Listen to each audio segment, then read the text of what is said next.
नमस्कार साथियों, मैं आचार्य आरती सिंघल आज आपके समक्ष प्रस्तुत हूँ एक नया विषय लेके। अब की बार जो मैं विषय लाई हूँ वो जो अब श्राद्ध पक्ष आ रहे हैं उसके विषय में है। श्राद्ध पक्ष जैसा कि आप लोग जानते ही हैं, साल में एक बार आता है और ये हमारे पितरों की शांति के लिए होता है।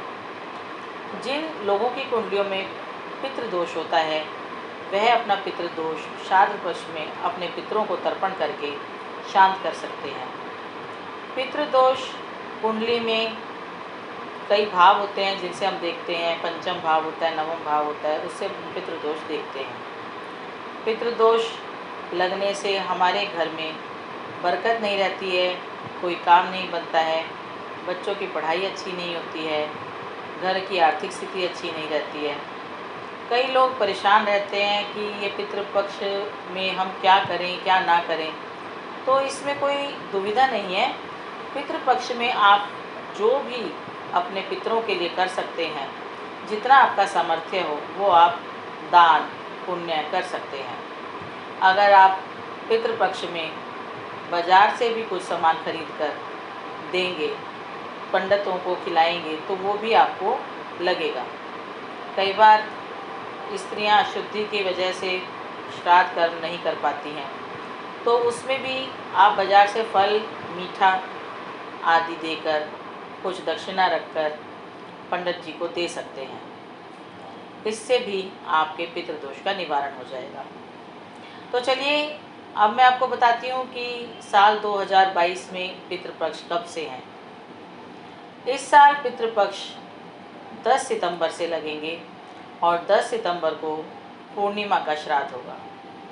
जिन लोगों के घर में पूर्वज पूर्णिमा के दिन गए हैं उस दिन वह पूर्णिमा का श्राद्ध करते हैं। उसके बाद प्रतिपदा और इसी क्रम से 15 दिन तक श्राद्ध पक्ष चलेंगे।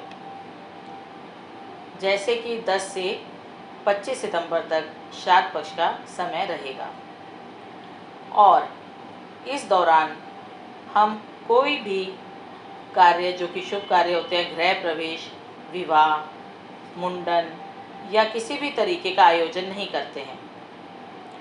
या तो हम थोड़ा भी दान धर्म करें तो भी हमारा काम इसमें चल जाता है, परंतु करना अवश्य है। अब मैं आपको बताती हूँ कि कैसे कैसे हम श्राद्ध पक्ष में अपने पितरों को प्रसन्न कर सकते हैं। जैसे कि कई लोगों को पता नहीं होता कि उनके पूर्वज कब गए हैं, तो उन्हें तिथि पता नहीं होती है, तो वो बड़े असमंजस में होते हैं कि हम कब श्राद्ध करें। तो उसके लिए भी हमारे शास्त्रों में लिखा गया है कि सर्व पितृ अमावस्या, जिस दिन अमावस्या होती है उस दिन हम उन लोगों के विषय में ये श्राद्ध कर सकते हैं जिन लोगों की हमें तिथि नहीं पता। इसके अलावा चतुर्दशी के श्राद्ध के दिन हम उन लोगों का श्राद्ध करते हैं जो कि अकाल मृत्यु को प्राप्त होते हैं या जिनकी अग्नि शस्त्र जलकर डूबने से मृत्यु होती है। उन लोगों का हम चतुर्दशी के दिन श्राद्ध करते हैं। इसके अलावा श्राद्ध के दिन हम क्या क्या कर सकते हैं मैं आपको बताती हूँ।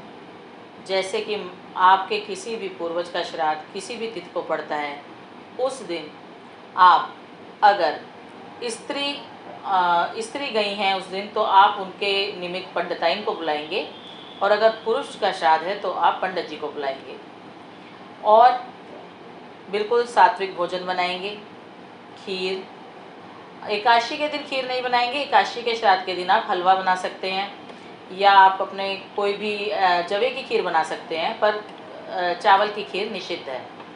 तो इस तरीके से मीठा और सात्विक भोजन आप पंडित या पंडिताइन को कराएंगे। इसके साथ साथ आप उनको दक्षिणा देंगे और वस्त्र, सर्दियों के कपड़े, जूते, चप्पल, जो भी आपके निमित्त आपको लगता है आप कर सकते हैं वह आप करेंगे। क्या होता है कि जो ये श्राद्ध पक्ष होते हैं साल में एक बार आते हैं और उसके बाद सर्दियों का भी प्रारंभ हो जाता है। तो सर्दियों के प्रारंभ की वजह से अब आप बार बार तो वही है, बाज़ार जाएंगे नहीं, सामान नहीं लाएंगे, तो अच्छा है कि अब आप श्राद्ध पक्ष में ही सर्दियों का भी सामान दे दें। और जो भी उनको अच्छी मिष्ठान लगता था या कोई खाना अच्छा लगता था, आप उसके निमित्त वो भी उनको खिला सकते हैं। और समय समय पर आप मंदिर में भी दान दे सकते हैं। जो हर महीने की अमावस आती है उसमें भी आप दान दे सकते हैं, परंतु ये जो महीने की जो ये भाद्रपद का ये जो अब श्राद्ध चालू होंगे, ये हमारे मुख्य पितृपक्ष होते हैं, जिसमें हम अपने पितरों को प्रसन्न करते हैं। तो आप इस तरीके से श्राद्ध पक्ष में अपने पितरों को प्रसन्न करने के लिए मेरे बताए गए जो मैंने कई आपको तरीके बताए हैं कि अगर आपसे भोजन ना बने तो बाज़ार से भी आप लेकर दे सकते हैं, फल और मीठा दक्षिणा दे सकते हैं उस पर रखकर, और गाय को भी खिलाएं। हाँ, सबसे बढ़िया बात मैं आपको बताना जो भूल गई हूँ वो यह है कि हमेशा जब भी आप थाली निकालते हैं तो गौ ग्रास की थाली अवश्य निकालें।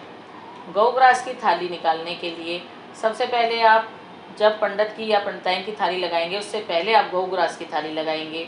उसमें आप जो भी आपने बनाया है खाना वो पूरी के ऊपर रख के, उसके बाद उसको भी तर्पण करके जल से उसका आचमन करके, उसके जल से उसका मतलब आचमन करके आप उसको कौओं को, कुत्तों को, पक्षियों को, इनको खिलाएंगे।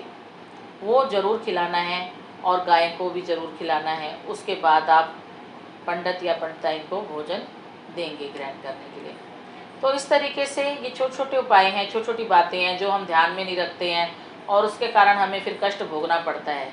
तो आप ये छोटी छोटी बातों का ध्यान रखें और अपने श्राद्ध पक्ष में अपने पितरों को खूब प्रसन्न करें, उनका खूब आशीर्वाद लें और अमावस के दिन खूब दान दें, खूब उनको बड़े अपने उससे विदा करें कि आप शांत रहें, आप हम पर प्रसन्न रहें और आप अपने धाम को खूब जाएं। क्योंकि कहते हैं पितृपक्ष में अपने जो पितृ होते हैं वह धरती पर आते हैं 15 दिन और अपना जो भी उनका वो होता है खाना पीना होता है वो अपना लेकर जाते हैं।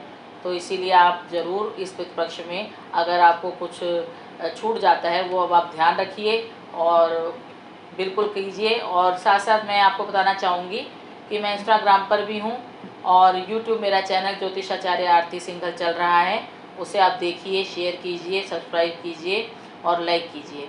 और कोई सुझाव हो तो वो भी दीजिए। तो आज के लिए मैं इतना ही अपनी वाणी को विराम दूँगी।